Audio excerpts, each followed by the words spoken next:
지난 경기를 보면 손흥민 선수가 분명히 좋지 않은 활약을 펼쳤는데 여기서 가장 큰 문제점 중 하나는 손흥민 선수가 전방으로 침투해 들어가는 것이 아니라 과도하게 내려와서 볼을 받아주려고 한다는 것이거든요. 이러한 문제점이 가장 크게 드러나는 것이 손흥민과 반대편에 있는 쿨루셉스키의 히트맵을 비교해보면 어제 경기에서 쿨루셉스키는 전방으로 뛰어나가는 반면에 손흥민 선수는 중앙으로 들어오고 밑으로 내려가서 볼을 받아주려는 동선을 계속해서 보여주고 있습니다. 그리고 이것이 단순히 이번 경기뿐만 아니라 지난 경기에서도 마찬가지였죠.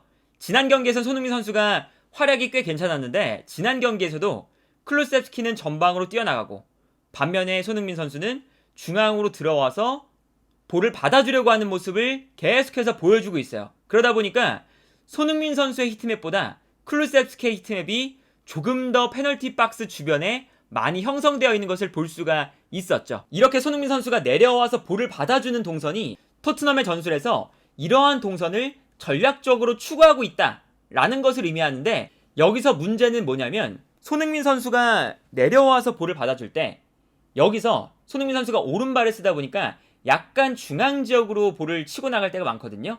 그러다 보니까 순간적으로 상대의 미드필더 라인에 둘러싸일 때가 종종 나옵니다.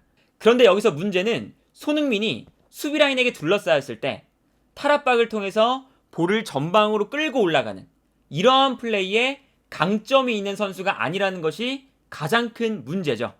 그래서 지난 경기에서 이런 장면이 나오기도 했었는데 손흥민 선수가 후방에서 볼이 올라올 때 약간 내려와서 볼을 받아주고 있는 것을 볼 수가 있습니다. 그리고 손흥민 선수가 볼을 잡았을 때 볼을 끌고 중앙 지역으로 들어가거든요. 근데 이때 자연스럽게 이 레스터시티의 미드필더 라인이 모여있는 지역으로 손흥민 선수가 볼을 끌고 들어가요. 그런데 여기서 손흥민 선수가 이 좁은 수비 라인 사이에서 볼을 끌고 올라가는 이러한 드리블 능력이나 아니면 이 좁은 공간을 통과해서 패스를 보내주는 능력이 이 선수의 장점이 아니라는 것이 가장 큰 문제죠. 이제 그러다 보니까 손흥민 선수가 내려와서 볼을 잡았을 때 중앙으로 볼을 몰고 들어가면 상대 수비에 둘러싸이고 여기서 탈압박을 하지 못하니까 볼을 빼앗기면서 턴오버가 생기는 이러한 장면들이 반복이 되고 있어요. 콘테 감독이 토트넘처럼 3-4-3 전형을 사용했었던 첼시 시절을 생각해보면 내려와서 볼을 받아주는 역할을 아자르가 수행을 했었거든요. 그런데 아자르는 내려와서 볼을 받은 이후에 상대 수비에게 둘러싸일 때 이 수비 라인을 뚫고 올라갈 수 있는 드리블 능력에 강점이 있는 선수였다면 손흥민 선수는 그러한 능력에 강점이 있는 선수가 아니다 보니까 여기서 손흥민 선수가 굉장히 플레이하는데 어려움을 겪을 수밖에 없는 요소가 되는 거죠. 그리고 이렇게 볼을 끌고 올라가는 역할은 단순히 손흥민 선수만 수행했던 것이 아닙니다. 콘테 감독 체제에서 늘상 있었던 역할이긴 해요. 유벤투스 시절에는 포그바, 인터밀란 시절에는 바렐라 이러한 선수들이 볼을 내려와서 받아준 이후에 볼을 끌고 올라가주는 역할을 맡았었거든요.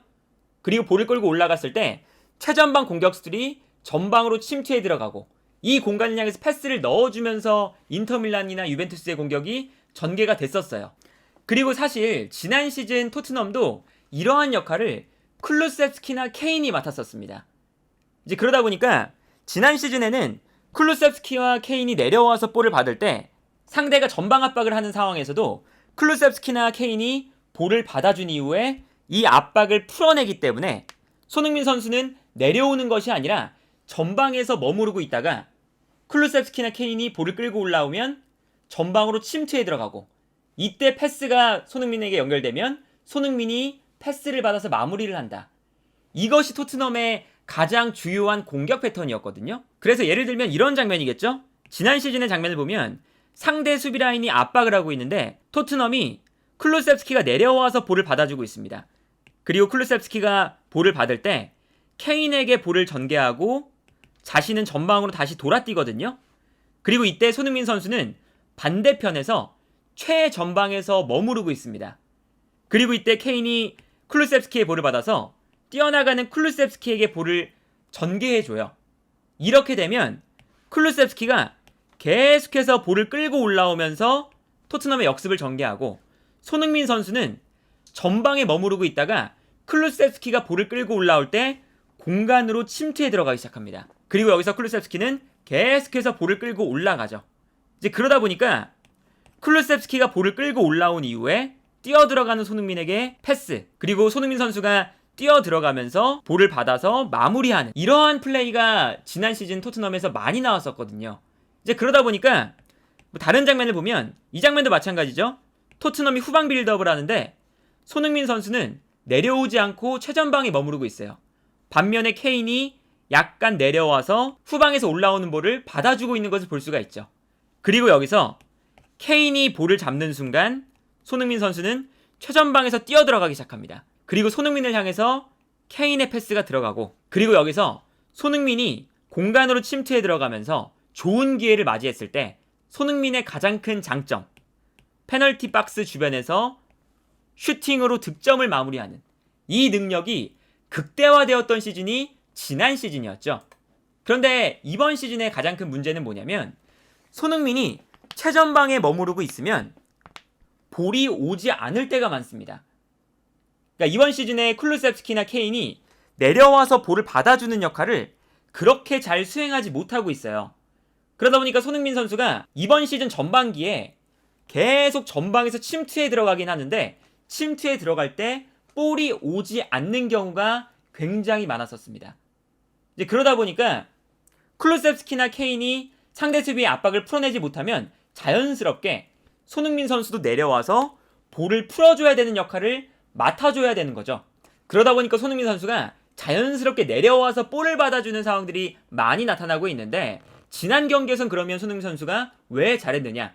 지난 경기에서는 맨시티가 왼쪽 풀백이 중앙으로 들어오면서 미드필더 한 명이 올라가는 전형이었죠. 최근 들어 토트넘은 손흥민이 전방으로 뛰어들어가는 것이 아니라 쿨루셉스키가 앞으로 뛰어들어갈 때가 많거든요. 그러다 보니까 맨시티전에는 쿨루셉스키가 전방으로 뛰어들어갈 때 중앙으로 들어와 있었던 왼쪽 풀백, 맨시티의 왼쪽 풀백 리코 루이스가 쿨루셉스키를 따라 나갔고, 이때 손흥민이 내려와서 볼을 받은 이후에 리코 루이스가 쿨루셉스키를 따라가면서 만들어지는 공간으로 드리블을 통해서 볼을 전진시켜주는 플레이를 할 수가 있었습니다.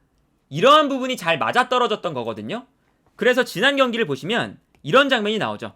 쿨루셉스키가 내려와서 볼을 받지 않고 전방으로 뛰어가고 있고 손흥민이 내려와서 볼을 받아주고 있는데, 여기서 손흥민이 볼을 받고 돌아서는 순간 그 다음 장면을 보면 쿨루셉스키가 뛰어들어가기 때문에 중앙으로 들어와 있었던 리코 루이스가 쿨루셉스키를 따라 움직이기 시작하고, 이때 손흥민은 리코 루이스가 자신의 진영으로 돌아가다 보니까 전방으로 뛰어나갈 수 있는 충분한 공간을 확보할 수가 있었어요.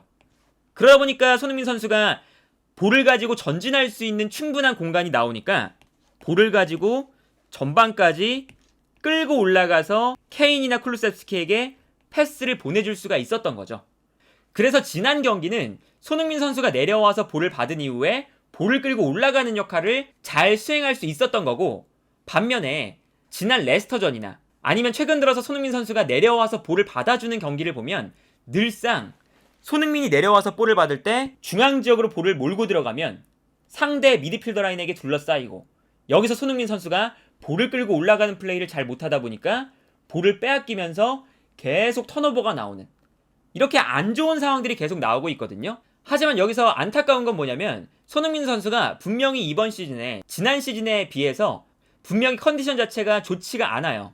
그런데 지난 맨시티전 그리고 그 지난 경기였던 프레스턴전을 보면 손흥민 선수의 몸 상태가 어느 정도 올라온 상황이긴 하거든요. 그래서 손흥민이 내려와서 볼을 받는 것은 그렇게 잘 하지 못하지만 최전방에 머무르고 있다가 상대 수비 뒷공간을 향해서 뛰어들어가는 플레이 정도는 분명히 위협적인 모습을 보여줄 수가 있어요. 이제 그러다 보니까 어떤 장면이 나오냐? 지난 레스터전에서도 손흥민이 전방에 위치하고 있을 때 내려와서 볼을 받아주는 것이 아니라 토트넘이 순간적으로 손흥민이 내려오지 않아도 레스터시티의 전방 압박을 풀어내는 순간이 있거든요. 그러면 이때는 손흥민 선수가 최전방에 머무르고 있다가 동료 선수가 볼을 끌고 올라올 때 전방으로 뛰어나가기 시작해요. 그리고 뛰어들어가는 손흥민에게 패스가 들어가면 손흥민 선수가 레스터시티의 뒷공간으로 빠르게 침투를 해 들어가면서 분명히 자신이 지난 시즌에 보여줬던, 그리고 자신의 가장 큰 강점이라고 할 수 있는 뒷공간으로 침투해 들어가는 플레이를 보여주는 장면이 분명히 나왔거든요. 이제 그러다 보니까 손흥민 선수가 최근 들어서 클루셉스키나 케인이 내려와서 볼을 받아주는 것이 안 되니까 자연스럽게 과도하게 내려가서 볼을 받아주려는 모습들이 나오고 있는데, 이것이 손흥민 선수에게는 그렇게 좋지 않다라고 볼 수가 있겠고, 분명히 손흥민 선수의 컨디션이 그렇게 좋은 편은 아니지만 최근 들어서 약간 올라오던 폼을 조금 더 살리려면 사실 손흥민 선수가 못하는 것을 시키는 게 아니라 손흥민이 가장 잘할 수 있는 플레이, 최전방에서의 공간 침투, 이러한 플레이가 반복해서 나올 때 손흥민 선수의 컨디션도 점점 더 좋아질 수가 있거든요. 그런데 손흥민 선수가 컨디션이 올라올 만한 시기에 계속해서 내려가서 볼을 받아주는, 자신이 잘하지 못하는 역할을 맡고 있다 보니까 컨디션이 올라올 만한 그런 포인트를 잘 찾지 못하고 있는 것이 아닌가 라는 생각이 들고요. 기본적으로 토트넘에 손흥민 선수보다 드리블이 강점인 선수들이 있거든요. 쿨루셉스키나 단주마라던가 아니면 모우라라던가, 이런 선수들이 분명히 손흥민 선수보다 드리블의 강점을 가지고 있는 선수들인데, 이런 선수들이 내려와서 볼을 받아주고 손흥민은 전방에서 침투해 들어가는 플레이를 만들어내는 것이 토트넘과 손흥민에게 훨씬 더 좋지 않을까, 전술적으로 훨씬 더 좋지 않을까 라는 생각이 드네요.